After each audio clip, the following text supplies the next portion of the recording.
Bueno, nos metemos en uno de los principales temas de actualidad que tiene que ver con los principales sucesos de este verano, que tienen que ver con la sequía y también con los incendios forestales. En lo que va de la temporada ya se hicieron 1.375 intervenciones en incendios de campo. ¿Cómo se trabaja desde el Estado para prevenir y también para abordar esta situación de emergencia? Todo esto lo vamos a estar dialogando con Sergio Rico, director nacional de emergencias del SINAE, a quien le damos la bienvenida. ¿Cómo anda? Buenos días, muchas gracias por la invitación. Bueno, un verano con mucho trabajo para ustedes. Sí, es verdad. Bastantes actividades de toda la Dirección Nacional de Bomberos y todos los comités departamentales de emergencia, ya que en esas 1000 y pico de salida que tú mencionabas, todos los departamentos estuvieron con alguna situación. Creo que ningún departamento se salva de haber tenido varios focos ígneos. Por suerte, no más de 24 horas, 36 horas. Y creo que el trabajo que se hizo durante todo el año sirvió para que no tuviéramos consecuencias fatales primero. Ahí está, ¿qué trabajo se hizo previo? Porque hoy vemos que 1.300, bueno, o sea, casi 1.400 incendios. Reclamos del Sindicato de Bomberos, que todos sabemos, el personal nunca alcanza, hay dificultades para tener el equipamiento, digamos, de última generación. ¿Qué trabajo previo se hizo? Con la experiencia del incendio grande que tuvimos en Paysandú y Río Negro el 31 de diciembre, apuntamos mucho a los protocolos de respuesta. Apuntamos a esa coordinación que tenía que haber sido más aceitada y que ahora lo está, con protocolos de actuación, primero en el espacio aéreo, ya que la Sociedad de Productores Forestales incluyó para trabajar, aparte de sus brigadas aéreas que ellos contratan todos los veranos, a toda la aviación agrícola. Todas esas varias decenas de avionetas que tenemos para fumigar en el campo, ahora están a disposición, la gran mayoría, para tirar agua. Y así fue que 4 o 5 de enero, el incendio que hubo en Algorta, fueron los primeros que actuaron, junto con los helicópteros de la Sociedad de Productores Forestales.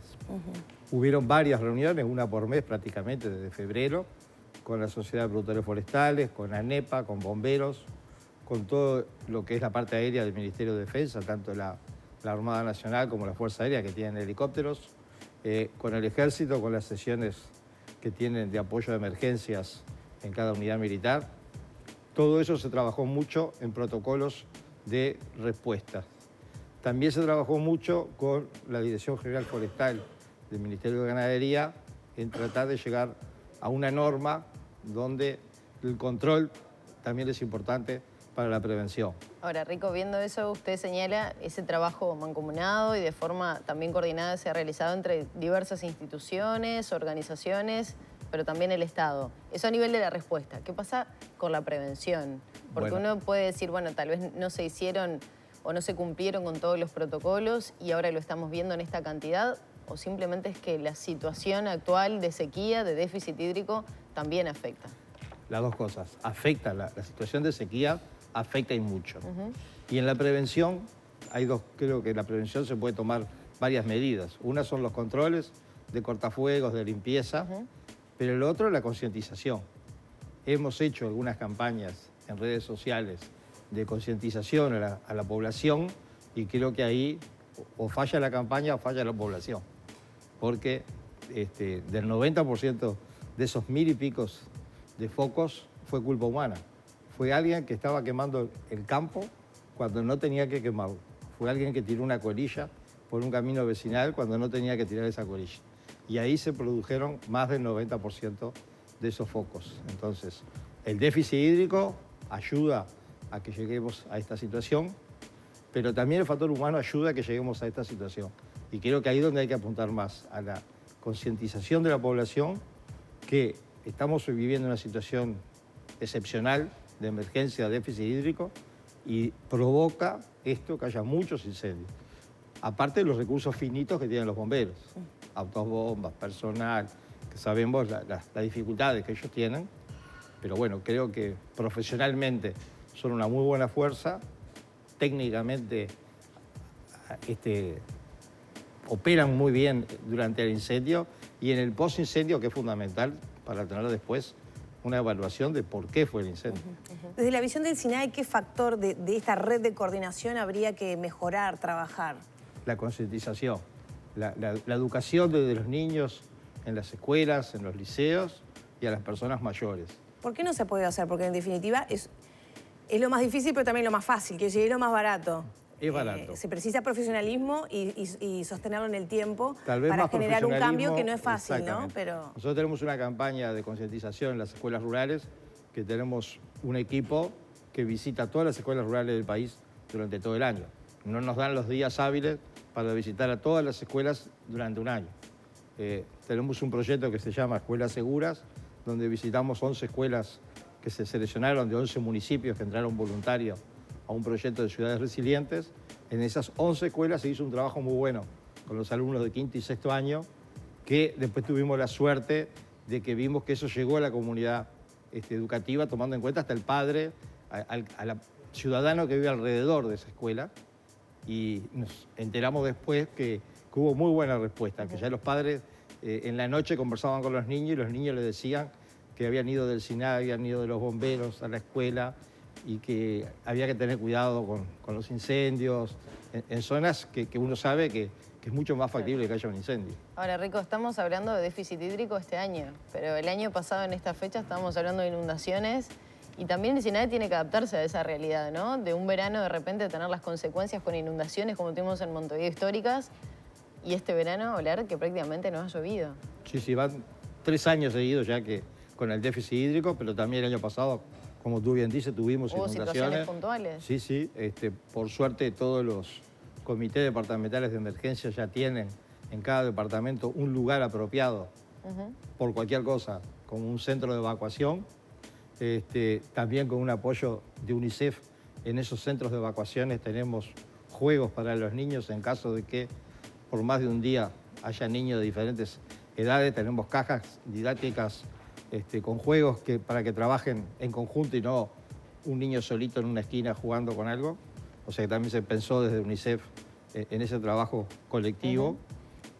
Los comités departamentales de emergencia están cada vez más ayornados para recibir, ya sea ciudadanos que se le cayó el techo, se prendió fuego de 2 o 3 casas y hay que contenerlos, inundados, o para las situaciones del año un viento, un temporal, y hay que tener presente que puede pasar cualquiera de las cosas. ¿Se tuvo que hacer uso de esos recursos este verano? Porque hubo, ¿no? Un par de voladuras, incendios también hubo. Sí, por suerte hubieron recursos para apoyar a esas poblaciones.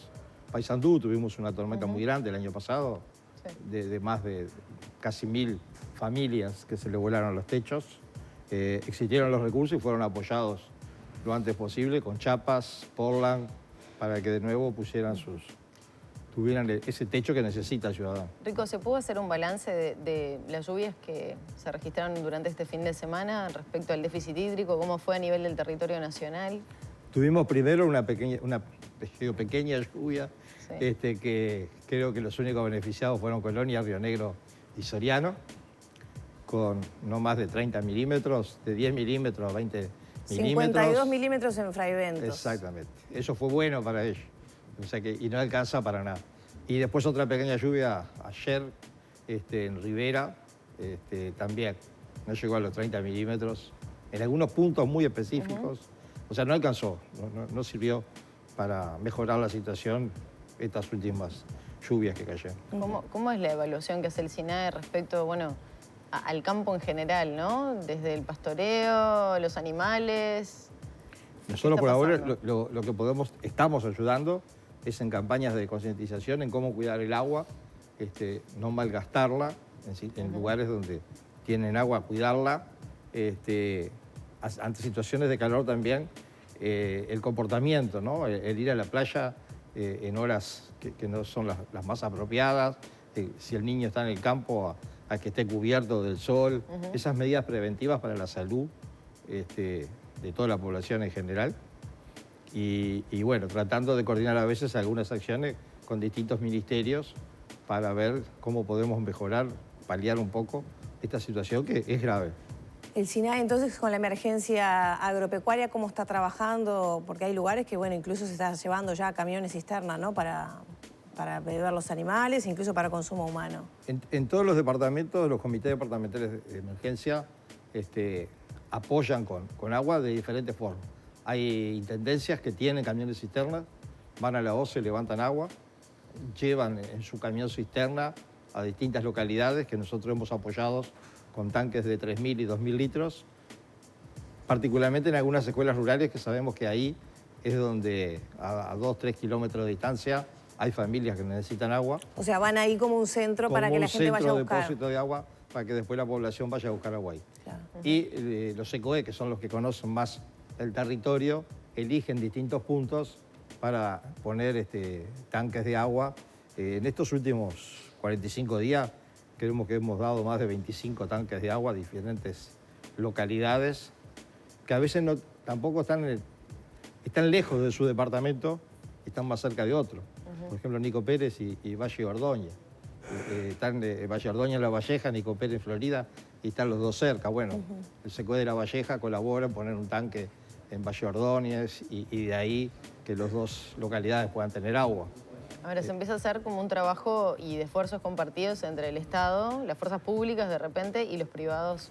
Sí, los privados siempre. O sea, el SINAE lo que es un sistema articulador y por eso tenemos que estar y estamos con todos los ministerios y también con el apoyo privado porque es fundamental.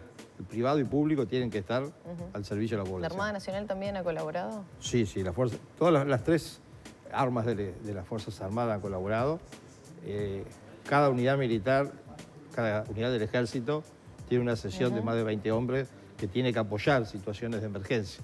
Generalmente se ven los incendios porque son los que están con los chicotes tratando de apagar el fuego junto con los bomberos. Pero la Armada también ha colaborado con el helicóptero que tiene para apagar incendios, la Fuerza Aérea también. La Fuerza Aérea tiene una sesión de monitoreo de drones que es muy importante también para visualizar tanto situaciones de sequía como de incendios forestales, para hacer la evaluación post-desastre después de un temporal. Claro, y a eso mismo le quería preguntar a propósito de la prevención. ¿Estamos preparados para prevenir? Tengo muy presente que se ha trabajado mucho, por ejemplo, en las alertas tempranas de inundaciones, ¿no? Que fue como el fenómeno que más afectaba a Uruguay en los últimos años. Ahora, ya hace 2 años, que la cuestión es otra. ¿Estamos preparados para trabajar con alertas tempranas y tener ejecutividad de acciones, por ejemplo, en un panorama de sequía? Porque ahora todos nos lamentamos la sequía agropecuaria y es algo muy difícil de revertir, por supuesto. Pero ya hace 2 años que tenemos este panorama, ¿no? Y una proyección marcada de que el fenómeno de la Niña iba a traer sequía. Sí, los sistemas de alerta temprana están funcionando bien. Estamos tratando de articularlos mejor. ¿Pero existe para sequía también, por ejemplo? Sí, tenemos una mesa de análisis que se llama MASHI, donde esa mesa de análisis se reúne una vez por mes y están todos los actores desde la Comisión Técnica Mixta de Salto Grande, la UTE, la OCE, el INIA, Ministerio de Ganadería, Agricultura y Pesca, OCE, UTE, todos los organismos que tienen que ver, ya sea con situaciones agrícolas del campo, como el INIA, como la Comisión Técnica. ¿Y qué valoración se hace de, digamos, los insumos que se generan y la ejecución de los mismos? Porque desde los productores señalan que se está llegando tarde, ¿no? La alerta se le da temprano. Tal vez se llega tarde la respuesta por recursos. O sea, ¿cómo funciona eso? ¿Se alerta a los productores? Se alerta a todo el mundo porque es público, el informe se da en forma pública, se cuelga en nuestra página del SINAE y después el Ministerio de Ganadería lo difunde entre todo su ambiente. Por ejemplo, recomendando acopio de agua. Exactamente, el tema es que se recomienda acopio de agua. Bueno, ¿y dónde lo acopian? Claro. Entonces ahí ya es un problema del productor, la previsión que tiene él, ya desde el año pasado, sabiendo que la situación climática cada vez va a ser peor. Y ahí tal vez, porque ha surgido una polémica también en torno a, bueno, ¿hay prevención por parte de los productores o no? Después se reclama, entonces ahí se generan como un choque, ¿no? Por lo menos de visiones. Entiendo que hay una polémica que uno puede pensar. Por eso, si el productor ya sabía, ¿por qué no lo hizo? Por eso, en ese sentido se puede generar una guía por parte del SINAE, decir, bueno, se puede hacer así, se puede hacer de esta manera, o por lo menos este grupo coordinado que trabaja en ese sentido. Sí, el otro día el subsecretario de Medio Ambiente recomendó tratar de tener una política de, bueno, vamos a hacer pozos de agua. ¿Dónde los vamos a hacer? Porque tampoco podemos decir, bueno, Sí, sí, hacemos pozos llenamos en del todos campo, lados. sí. Entonces cada 500 metros va un productor y hace un pozo de agua. Claro, he sabido que este año había pozos secos, ¿no? Y que hay Exactamente. que ir más profundo y eso tiene un costo. Hay programas también de financiación de... Hay programas, pero también esos pozos. programas tienen que estar en forma armónica, porque el agua también es un recurso finito. Sí, claro. Entonces tenemos que cuidar el agua. Bueno, ¿en qué zona hacemos pozos? El Ministerio de Ambiente está trabajando en eso. Una vez que termine su plan, su programa, lo veremos dentro del SINAE, cómo podemos colaborar para difundirlo de mejor manera. Ahora otra vez se llega un tanto después, ¿no? Y De la lo que ha naturaleza nos tiene pasado. corriendo atrás. El clima, no hay vuelta que está cambiando y hay que adaptarse. Cuestan los cambios para adaptarse a los ciclos climáticos. ¿De eso se va a estar hablando en la cumbre que va a haber en Punta del Este? Bueno, ¿En el mes de febrero? Se va a hablar, sí, tenemos varias mesas en la cumbre de marzo, febrero, 28 de febrero, 1 y 2 de marzo, y van a haber muchas mesas en lo que tú decías de los sistemas de alerta temprana. Van a haber varias mesas de sistemas de alerta temprana multiamenaza, experiencia de países de América del Sur, cómo tienen ellos su sistema de alerta temprana. Nosotros pensamos que, bueno, que ellos tienen alerta para ciclones, para terremotos que nosotros no tenemos. Pero el tema es la metodología. Pero nos encontramos con estas situaciones Ahí después, está. que pueden llegar a ser catastróficas. Pueden llegar ¿no? a ser, y la metodología para la alerta temprana, no importa el fenómeno que sea, hay un método.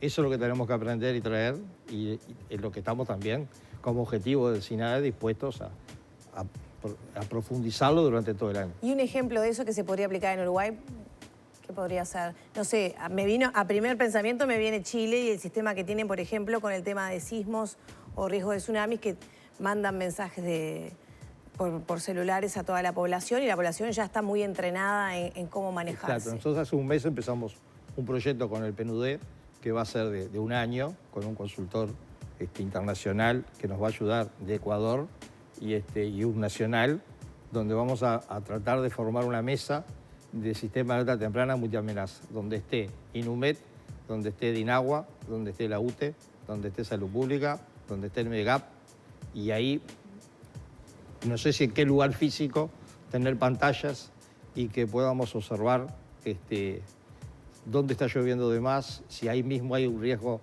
sanitario, si tenemos problemas con la energía y qué metodología utilizar que existe para que todos estos organismos estén ante el mismo, mirando la misma situación y pudiendo alertar en forma temprana a la población. ¿Y a través de qué mecanismo se alertaría? Digamos, Claro, el tema es alertar, llegar al paso de que alertamos que hay alerta naranja.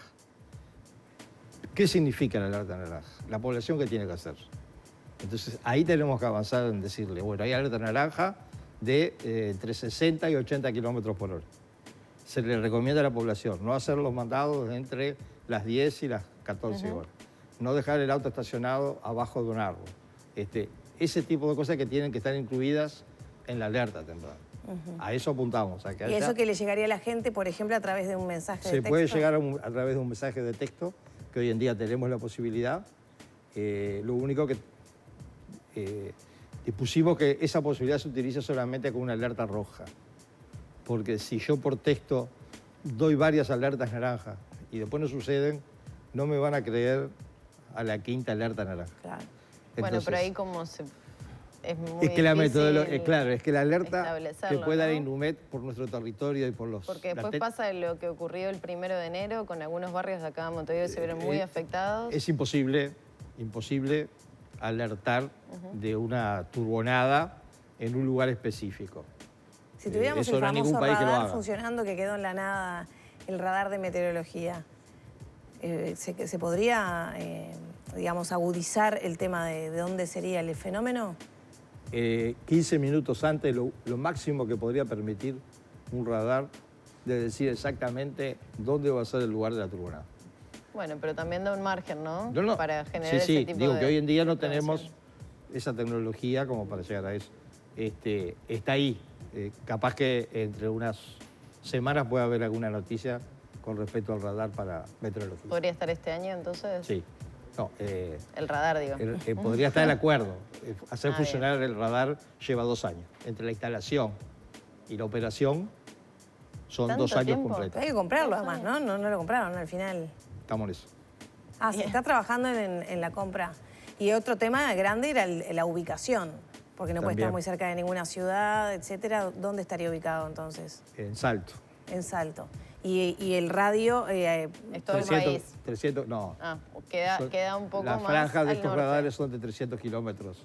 O de sea, no radio. llegaría a La Montevideo. zona sur Con dos quedaría por o sea, fuera. el país necesitaría Dos radares. dos radares en forma, vamos a llamarle longitudinal, y un radar más chico para completar el 100% del territorio. Y todo O eso sea- se podría complementar con esta compra de la de Salto para ya Es tener el los inicio, tres. es el inicio de los tres. La idea es que en este periodo de gestión se pueda culminar con los 3 radares. No creo, por el tema Pero sí económico. con el inicio. Con uno y el inicio del segundo. Bien. Pero uno sí. ¿Y al final cuánto sale el radar? El radar aproximadamente está alrededor de los 4,5 millones de dólares. Más pero si uno- sí. gente capacitada que lo Y después se opere y vienen los sepa gastos interpretar. de... capacitación. Inumet va a tener que poner en su próxima rendición de cuentas algún rubro para tener personal que lo tiene que mantener, que operar, que son alrededor de unas 20 personas. Turnos tienen que estar 24 horas. Toda la parte de construcción de... Ahora, igual el costo-beneficio seguramente sea mucho menor, ¿no? Con la compra de Sí, este por radar supuesto, a digo. todo lo que hay que aplicar después cuando La se tecnología rompen es cara, casas, pero se tiene sus destruyen. beneficios. Claro. Edu. Sí, se la sabe utilizar, ¿no? Porque si no, ya tenemos que cerrar, pero le quiero preguntar, en esta reunión que va a haber, esta cumbre que va a haber en febrero, ¿a qué riesgos tiene que estar mayoritariamente preparado Uruguay?